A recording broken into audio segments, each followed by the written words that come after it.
righty. Okay, well, so we have been going through a sermon series over the last while. We took a few weeks off with various things that were taking place, but we were going through the book of 1 Samuel. And so we have been going through this series called The Call to Character. Because as we look through the book of 1 Samuel, and as we get into the 2 Samuel as well, as we go through the summer, we're going to see constant times when God was calling people to come forth in character. And many times they failed. But the call to character was always there. And so we've been going through this series. But today we're going to talk, the theme that we're going to talk about is faith, and how we can choose to follow our faith, or we can choose to follow our fear. Okay, so fear, we're going to see that fear leads to failure, and we're also going to see that faith leads to freedom today. But sometimes faith comes with a measure of fear, right? Faith comes with a little bit of trepidation sometimes. You know, Hebrews 11 verse 1 says, "Now faith is the assurance of things hoped for, the conviction of things not seen." So there's these two key words there. It's assurance and conviction. You know, when something has been promised to you, you know, like if then you're going to want to have some assurances. That's a phrase that we might say, okay, I see that you're going to promise to do this for me, but I need some assurances, right?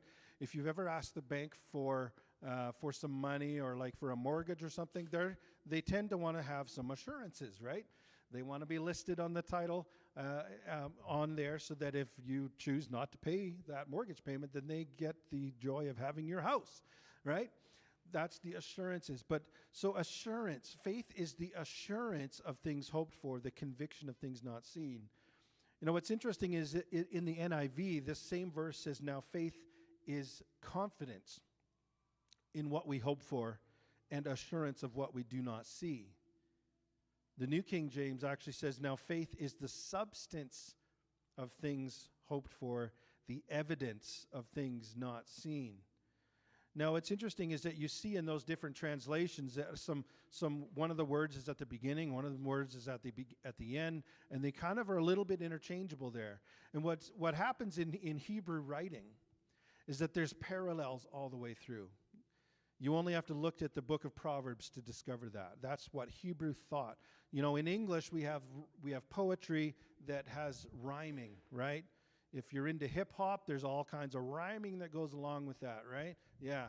And so I know all of you are into hip hop, but that is how that works, right? But in English we have rhyming, right, with the sounds of the words. But in Hebrew and Aramaic, when you look in the Old Testament, Israelite poetry had more to do with thought parallels, okay? And so that's what's being used here. And whenever there was something that was important to be said, they would use a thought parallel. And so that's what is being used here. So whenever you see like a thought parallel, something that is being said the same way, the one thing is being said slightly different ways consecutively, that tells you that this is an important phrase that I need to read twice, okay? So in this case, there's this reference to faith. What is faith, right? And by faith, I don't mean, you know, a complex set of theological beliefs, right? You know, if you think of the term faith leaders, right? It's people that are in charge of different spiritual and religious sets of beliefs, right? Those are faith leaders, that type of thing, right? But what we're talking about here in faith is like the verb version of faith, right? Faith. We're talking about the power of faith. We're talking about how our faith gives us certainty about the unseen things, right? As though they were actually visible. That's what faith is. Conviction, right? In English, that word conviction, it means a couple of things. It can be a legal term, right? It's the certainty of a judgment based on a set of evidence, right? A certainty of judgment. Okay, that's one of the ways we can see this.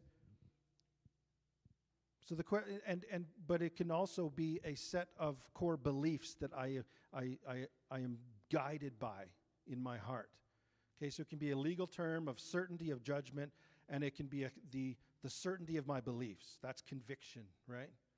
And I believe that in this case, in this verse, it's talking about both of those things. You take those two meanings and you add them together, and it is a certainty of beliefs, like it's like a final judgment. That's what faith is for us. That's what faith is supposed to be for us. So the question is, will I let my fear lead me, or will I allow my faith to lead me forward? My faith to lead me forward. So I want to get to our story in 1 Samuel. And like I said, it's been a few weeks since we last looked at 1 Samuel, but last time when we last looked at this, Saul was just appointed as king over Israel. He checked all the boxes, right? He was from a rich family. He was tall, dark, and handsome. He was highly motivated to resist the Philistines, because the Philistines often would come and attack Israel in the very place that was like in Saul's hometown. And we're going to see that here in a few minutes. I'm going to do a little bit of Google Earth interactivity here. I'm pretty stoked about it in my geekiness here. And so, in fact, I'm going to do that right now, actually. I'm going to set you up with some of the place names of the things that we're going to be looking at here today. And so I'm going to get Caitlin to switch over to the other input there. And I may have mentioned before that this is one of my favorite stories in the entire Bible. And once that switches over, it'll give me a prompt. How's it looking? All right, one sec.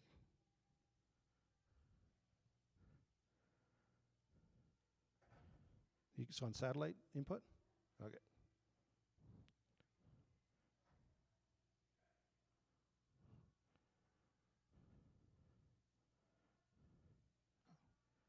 It's not working, eh?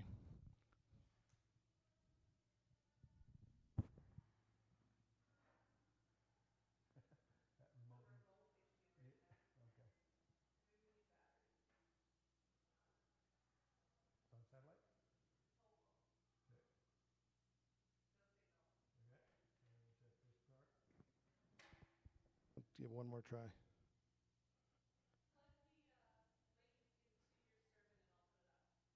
Okay. I will do that.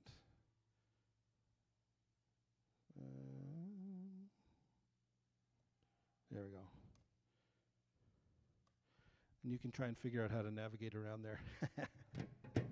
Oops. Yeah. So what I love to do in this story is look at the geography, because there's some important place names that we're going to see. And so I'm going to start describing them to you, and then if Caitlin is able to kind of show those as we go along, we'll go ahead and do that. Let me just see what you're looking at so I can describe it. Just got to drag it over there. There we go. Okay, and then if you hit layers on the bottom left. Yeah, there it is. Yeah. And then hit clean. Yeah. She's got her glasses on and everything. And then just click over to the map. There. Okay. You can probably collapse the whole left tab there. There we go. Okay, we're on to it. Okay, so what you're going to see, okay, it's hard to read there, but up there is Gibeah. Okay, so Gibeah is actually where Saul was from. Gibeah actually in Hebrew it means hill. Okay, it means hill. And if that's the one, yeah. Yeah. So if you hold shift and scroll down.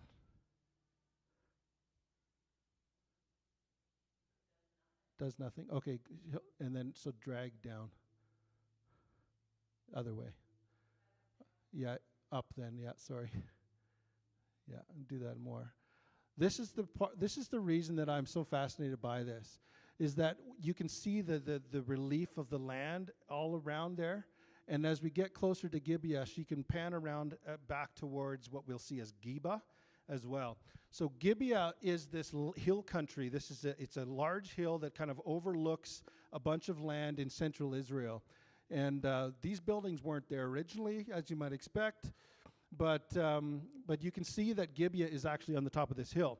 And Gibeah was an important strategic piece, strategic location, because it overlooked a very vulnerable place in Israel. Okay, so Gibeah, that's where that's where Saul was from. And so when I tell you that Saul was highly motivated to be a defender of Israel against the Philistines, it's because his hometown was right near what we'll see as the Valley of Michmash, and so let's just scroll.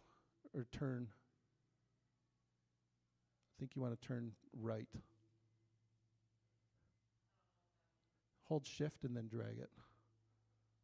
Yeah, there we go. And then so we can see farther. You'll find it. Oh, yeah. You can just zoom out a little bit. Yeah, there it is on the lower right there. Okay, so Geba is the one in the middle. So Geba is there. And what you'll see, if you are able to kind of bring us down again, just hold shift and scroll and then drag up, you're going to see some of the valleys that are at play there. Yeah, keep going down, down, down. It should have worked on my computer, I'm sorry. So you can see where Gibeah is over there and Geba is near. Now, we'll actually get to the story here, because I'll just geek out and stare at that all day long. But so in 1 Samuel 12, verse 2, Saul chose 3,000 men of Israel. 2,000 were with Saul in Michmash. Okay, so Michmash is like the big open valley below Geba, which is kind of within sight of Gibeah. Okay, so Saul chose 2,000 men, and they were with him at Michmash. And Michmash is kind of like the big valley that is kind of a crossroads in central Israel, okay? So that would be the way that you would come into Israel and then come down to Jerusalem. Because Jerusalem is actually only like 2 miles from Gibeah. So from Jerusalem, you can look up the hill and the horizon is Gibeah, okay? That's why Gibeah was so important. It was the hill above that was overlooking this central crossing area in Israel where the armies would come in. That would be one of the only places in central Israel that had enough space for a huge army to come in from the west. That's where the Philistines were from, okay? So Saul was there in the valley of Michmash, because that's a strategic point to defend against any armies, right? And 2,000 with Saul in Michmash in the hill country of Bethel, and 1,000 were with Jonathan in Gibeah, okay? So Saul's down in the major valley, and Jonathan is kind of like the reinforcements that he's got up in Gibeah, overlooking everything. So it's a strategic location. Right? When you read the Bible, and especially in 1 Samuel, you'll see references to place names, and it'll say this place overlooking this part. Well, it's because they didn't have drones back then. They didn't have satellite imagery. All they had was line of sight, right? And so they had to be able to see down. And Israel is a very hilly country, as we'll see here in a few minutes as well. So Jonathan is up at Gibeah in a reserve capacity with his 1,000 guys, and Saul is down in Michmash. Right? 1 Samuel 12, verse 3, it says, Jonathan then, I just love Jonathan, defeated the garrison of the Philistines that was at Geba. Okay, so Geba was this little outpost that was overlooking the whole valley of Michmash. Okay, so Saul is down in the valley defending this crossroads, right? But there was a Philistine outpost that was kind of on its own overlooking that valley. So it was halfway between Saul and Jonathan. Okay? These Philistine outposts. And so Jonathan goes and he defeats this outpost, right? It doesn't say that Saul was like, okay, Jonathan, go and defeat that guy and everything will be good. Jonathan defeated the garrison of the Philistines that was at Geba. You kind of get the sense that Jonathan is like, he just can't help himself but go after the enemy. Okay? And it says, and the Philistines heard of it, and Saul blew the trumpet throughout all the land, saying, let the Hebrews hear. Okay, so again, this Philistine garrison is at Geba, overlooking. It's like a strategic fort overlooking this valley. You know, if this was Lord of the Rings, if anybody's familiar with Lord of the Rings, like I am, another geek out thing. Minas Tirith is like Gibeah. Okay, that's like the city. That's the overlook, right? The high point. And Osgiliath. My wife's shaking her head so hard. There's got to be some Lord of the Rings fans in here. So Osgiliath is like Geba, okay? It's like that's the point that you have to defend It's like a pinch point you have to defend in order to protect Gibeah and the central Israel there, okay? So it's very strategic. So 1 Samuel 12, verse 4, it says, "And all Israel heard it said that Saul had defeated the garrison of the Philistines, and also that Israel had become a stench to the Philistines, and the people were called out to join Saul at Gilgal." Okay, now where's Gilgal? Now this is interesting. And Saul gets a hard time. We're going to talk about this in a minute. Saul gets just a tough reputation for not believing in God and being impatient, right? Well, we're going to look at the geography of this and realize, okay, I understand why he was so impatient. Okay, so remember, Gibeah is his hometown, right? That's the land of Benjamin. That's where Saul is from. But Gilgal was the place of worship at the time. This was the place where the Israelites originally had crossed the Jordan near Jericho, and so they had set up this place of worship at Gilgal, and that's where Samuel performed the sacrifices and things like that. And so what happens is that Saul is headed down to Gilgal. Okay, so I don't know if you can zoom out and see where Gilgal is. I know, I'm sorry, I'm switching you back and forth. But this is an important piece so you can understand. You got to switch the inputs. Okay, that's okay. We'll get to it. And so anyway, so Saul is headed down. So what happens is that when you look at Michmash to Geba up on the ridge and then over to Gibeah on the hill, there's only maybe 3 miles between them, something like that, 3 or 4 miles in between them. But when we look at where Gilgal is, it's 20 miles down towards the Jordan River and up the river. It's way out there in the opposite direction of where the Philistines would have come from. Okay, the Philistines were on the Mediterranean Sea on that side to the west, and Gilgal was to the east.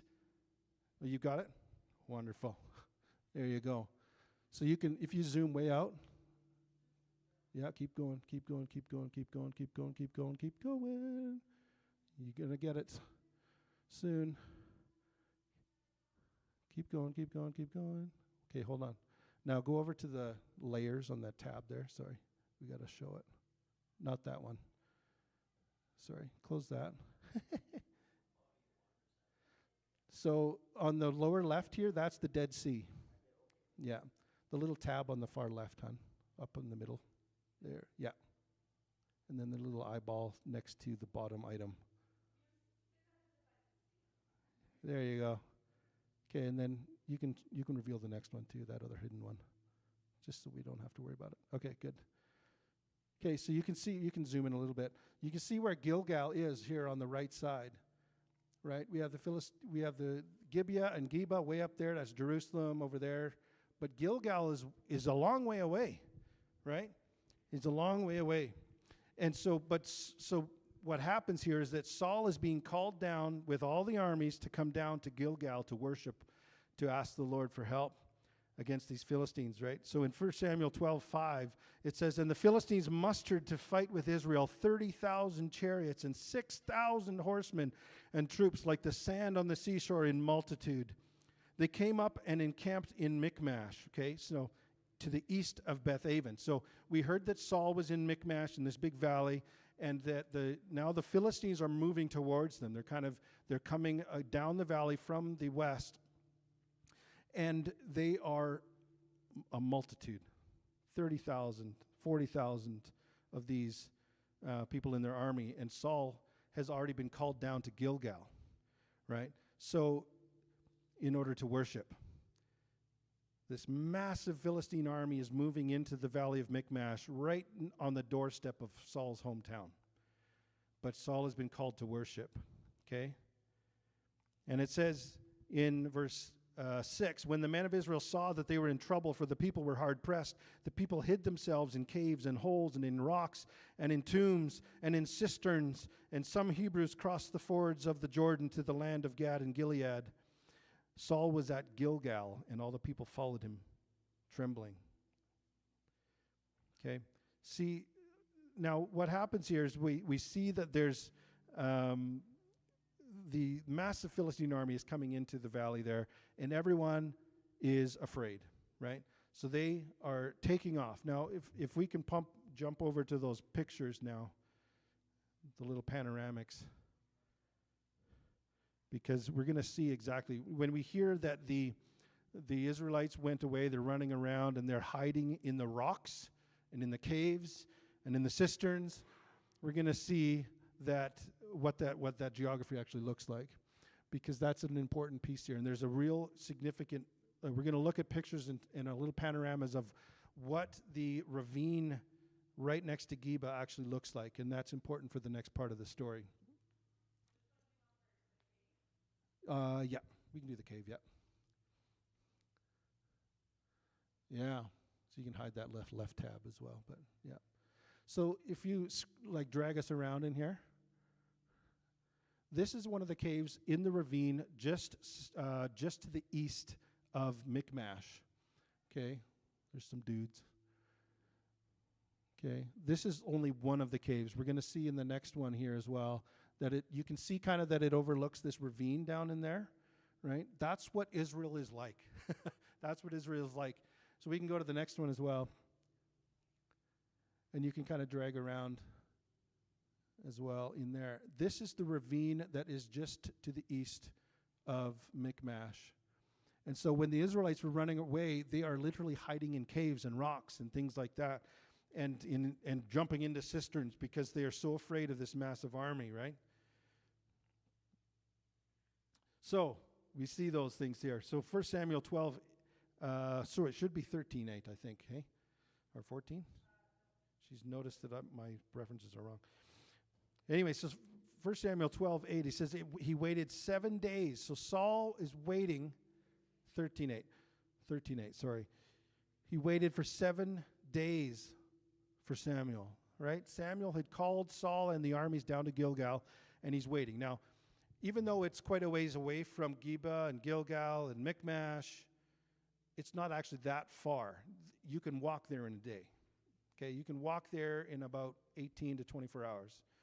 Okay, so, because Israel is very small, right?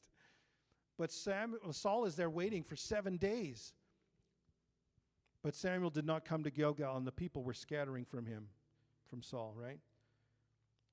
And what we read there as well, that the people are not only going away to hide in rocks and caves and things like that, but they're actually crossing the river into other areas of Israel that were safe, right? So people are like, his army is just dissolving in front of him, and because of the threat. But Saul decides that if we are here at Gilgal, we're waiting for Samuel to come so we can offer a sacrifice to the Lord so that God will be pleased and that God will defend us against these Philistines, right? Meanwhile, he knows that the Philistines with this 40,000 person army is on his doorstep of his hometown. It's right at Gibeah would be right where his palace was, right? You know, all of the power of Israel was located there. And meanwhile, Saul is waiting for Samuel to come and offer a sacrifice to the Lord. But he's not showing up, okay? So he decides that he's going to perform the sacrifice himself. And this was a big no-no. Samuel was the one to offer sacrifices, but Saul was not the one in spiritual authority. Samuel was, right? God had not appointed Saul to be the spiritual leader. He was there to be the civic leader, right? The king. So offering the sacrifice himself was stepping outside of his God-given role, and he was grasping at an authority that God had not given to him. So Saul's relationship with Samuel equated essentially to his submission to God, right? So by Saul waiting for Samuel, Saul was exhibiting a surrender to God, to an honoring and to God's authority. But Saul decides he's going to perform this sacrifice himself because he's tired of waiting. Knowing the geography of this kind of helps us give Saul a little bit of a benefit of the doubt, right? There's a massive army on the doorsteps of his hometown, and he's down there waiting for 7 days, even though he knows that you can basically reach Gilgal from anywhere in Israel in that time. And Samuel's just not coming. So he performs the sacrifice himself. And he rebels against God in doing so. Now, what's interesting here is that we see a principle starting to emerge here that we can actually rebel against God by doing religious things. You can rebel against God by being religious. And this reminded me of when Jesus in the New Testament was talking to the Pharisees. We read this in Matthew 23, verse 23. It says, "Woe to you, scribes and Pharisees, hypocrites, for you tithe mint and dill and cumin, and have neglected the weightier matters of the law, justice and mercy and faithfulness. These you ought to have done without neglecting the others." Okay, so the Pharisees were so legalistic about calculating their 10% tithe on absolutely every single piece of their balance sheet and income statement, right? They were so legalistic about this that if they had a garden out there, right? So imagine some of you have really big gardens at home. Imagine if you had a large, garden of potatoes, okay?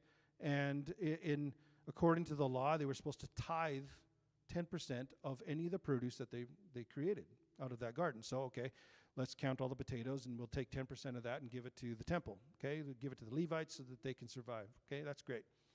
Now, the Pharisees were like, okay, well, the potatoes is one thing. We've got a few apple trees over here. Let's make sure that we count off the 10 apples, or 10% of the apples, okay? Well, that's fair. But they also had these tiny little herb gardens, right? The mint and the cumin and the parsley or whatever is going to be there. Tiny little like a window box, right? Something you hang off your deck. And Jesus is confronting them about the fact that they give so much attention to tithing off and counting off every single little leaf of mint and tithing off that, and yet they forget about all the rest of the parts of the law about mercy and justice. Now, what does Jesus say about this? He says these you ought to have done without neglecting the others. Now, what's kind of interesting here is that Jesus actually is confirming the 10% tithe here, right? He's saying to these Pharisees, he's saying, yes, do the 10% tithe, right? Because whenever you see the word tithe in the Bible, it's talking about the 10, because that is the only definition of the tithe that's in Scripture is the 10%, okay? So we'll equate that with that. So Jesus is not saying, forget about the 10%. He's saying, yes, you should do that without neglecting all the rest, right? You cannot forget the mercy and justice and faithfulness. He's saying to the Pharisees, sure, you're pros at giving, but you're entirely void of love and care. He says, those you ought to have done without neglecting the others. Jesus is saying, yes, be faithful in your tithe. There's nothing wrong with being conscientious about ensuring that you're tithing on all the things. But he's saying that's only half the picture. Religious acts are empty without love and care. What's interesting is that Jesus doesn't say stop being so specific about your tithe, right? That would have been easy for him to say. He could have just said, well, you've missed the entire picture. But what he's saying is that you've missed half the picture, right? There's nothing wrong with being conscientious about that tithe, but it's important that we don't miss the rest of the picture, right? In fact, Jesus says, yes, do that, but don't forget the love and justice and mercy and faithfulness. And a few weeks back on Pentecost Sunday, we talked about the gifts of the Spirit and also the fruit of the Spirit, right? We talked about how you can have all the gifts and skills in the world, but if you don't have love, it's all meaningless. When we want the things of the Spirit in our life, we think about the giftings oftentimes. I want to have a gift of prophecy. I want to have a gift of tongues. I want to have all these things. But we think a little bit less frequently about the fruit of the Spirit. And you need both. Jesus is saying, yes, do the things, but have the heart, right? A lot of damage can be done if you have, for example, if you have the gift of prophecy, but you don't have the fruit of gentleness, right? You can speak into someone's life and say, hey, I just sense that God is challenging you in this area, or you need to stop doing this habit or something like that. And if you do it without the fruit of gentleness, they're not going to receive it, and it's not going to help them. You need to have the gifts and the fruit of the Spirit. Amen? So there's religious things you can do that if you do them without the character of God, you can actually do more damage. And you won't help anything. You know, if you're serving in church without a love for God, you're missing the point. You'll find frustration. You might become bitter. You might feel unappreciated. You might think it's an unrewarding work. But if you do it with a love for God, you'll begin to see the invisible results that matter more than the visible outcomes. That's where the faith comes back into the picture. Being able to see the invisible things. Okay? So back to King Saul. So anyway, Saul thinks, well, if I do my religious duty, if we check off these boxes and do it on my terms, you know, kind of just to get it out of the way, then I can go back to the battle. But Samuel shows up just as he's finishing the sacrifice. And Samuel declares to him that Saul, by treating the sacrifice and worship of God as trivial, you know, void of any real spiritual significance, he has caused God to reject him as king. In 1 Samuel 13, 14 to 15, it says, "But now your kingdom shall not continue. The Lord has sought out a man after his own heart, and the Lord has commanded him to be prince over his people, because you have not kept what the Lord commanded you." And Samuel arose and went from Gilgal.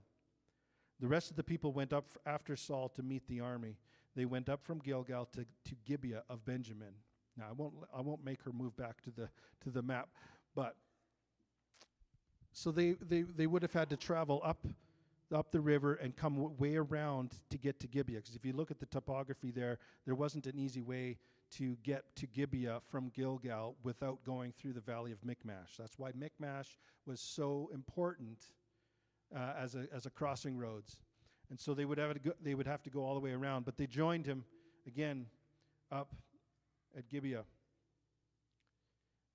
But now he's looking around and he's counting some heads, and he's seeing that his army has gone from 3,000 and now there's only 600 left. And chapter 13 finishes with kind of a description of the dire situation of the Israelite army and the fact that only Saul and Jonathan actually had swords.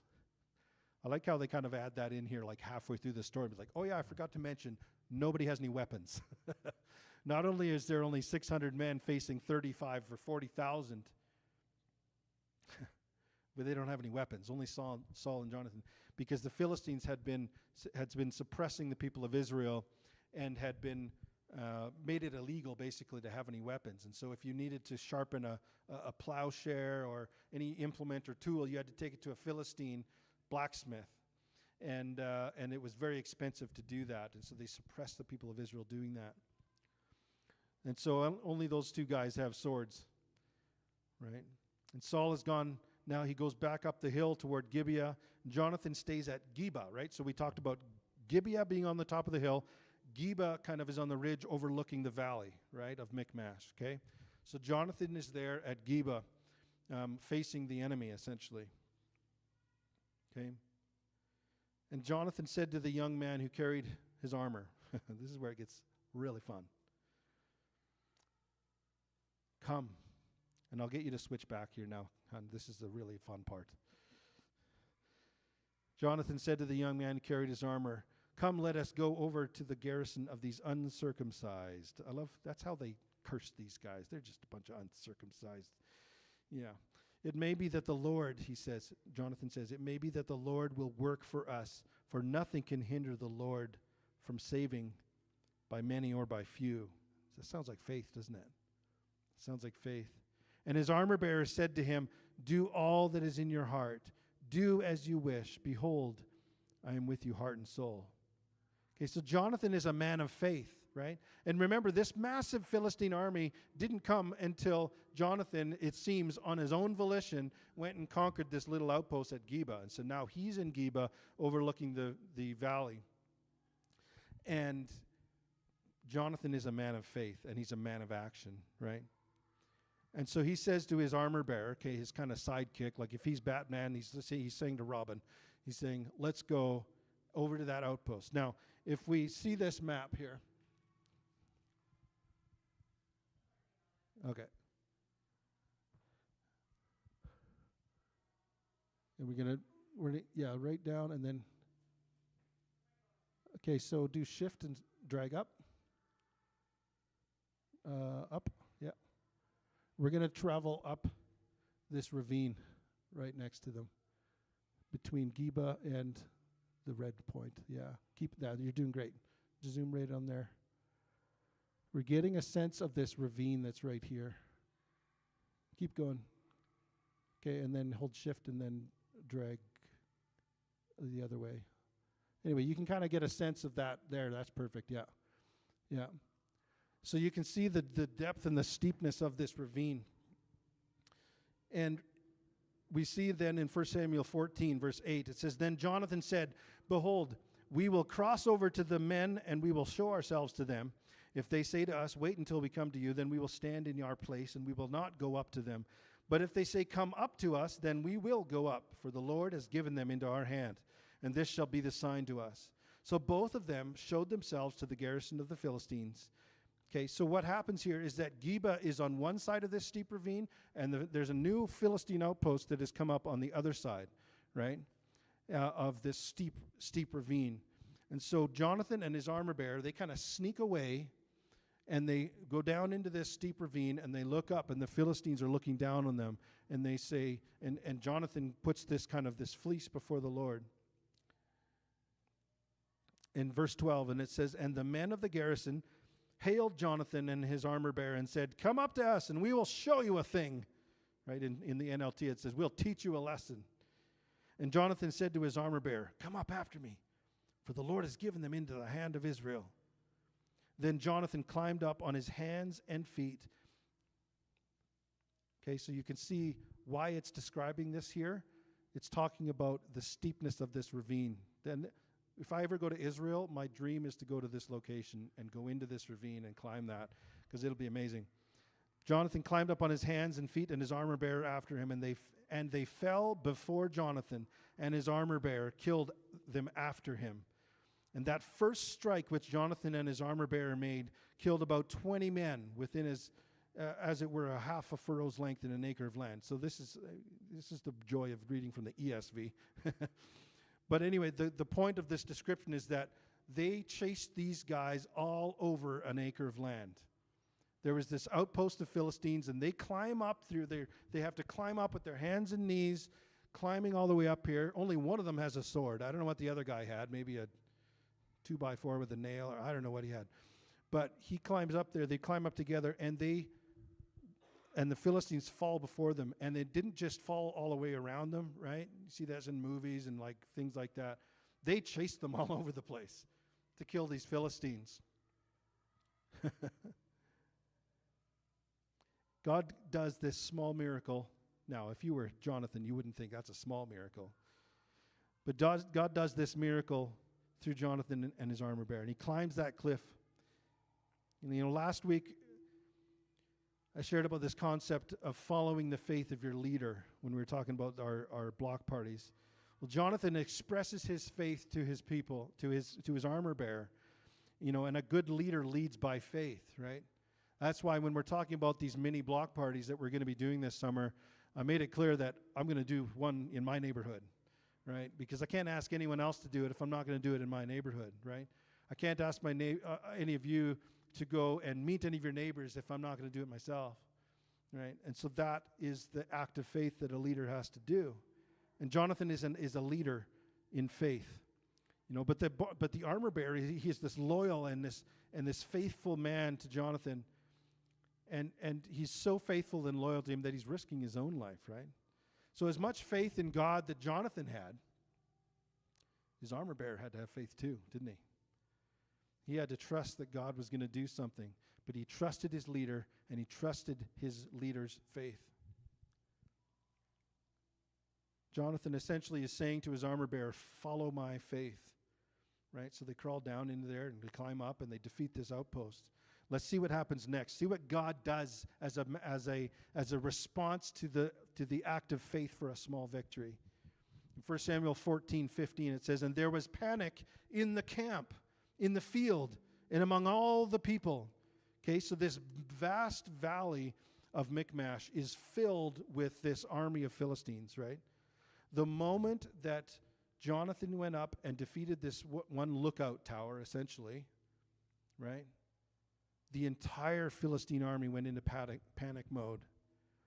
And God does a massive miracle in response to Jonathan's faith for a small victory.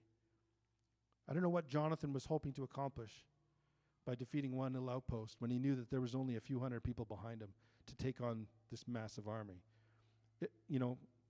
If anything, he was just going to make it worse for Israel, right? But he believed in God. He had said there earlier that God can do it with many or with few. And I am so inspired by that verse myself, because we are few here. But God can do amazing things in response to the faith of a few.